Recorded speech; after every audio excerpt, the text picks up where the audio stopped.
very interesting and a nice question. I mean, really, being a professional, looking at credit ratings for corporates in the last, 20, 25 years, when we really see a lot of movement and a lot of maturity, if I were to just kind of say that, a lot of maturity, a lot of understanding of the Indian businesses, the way they conduct themselves, the way they are conducting the businesses, and the way they are doing their financial reporting, as well as their awareness. I mean, I'll be very happy to say that the Indian businesses are very fast at catching what the international trends are. They have a very good pulse on the markets. They're very focused on their products.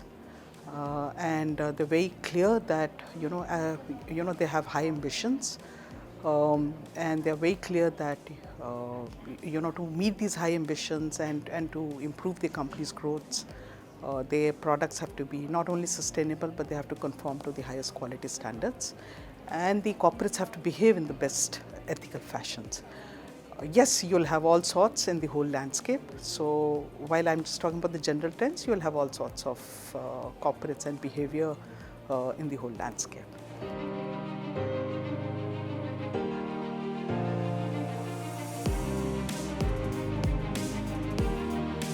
So, sustainability and clean governance, or let me put it this way, you can't grow a business without good governance, or without clean governance, or without being sustainable, and at least in today's market or in today's era.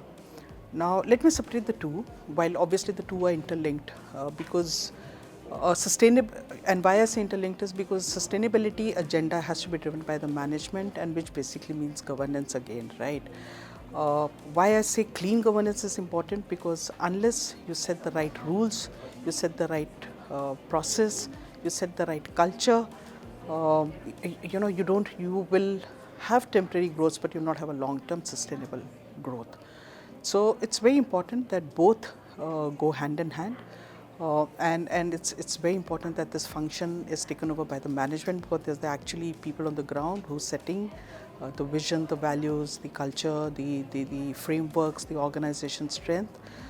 But they have to be equally guided by the kind of board that they appoint. And the board, I mean the right kind of talent, or the right kind of advice, and the right kind of experience in the board that should be there to kind of guide them and help them through. And if you have these basic ingredients in place, definitely growth and sustainability is kind of to be looked at. Yeah, thank you. Very nicely put forward, Mr. Agrawal. Thank you so much.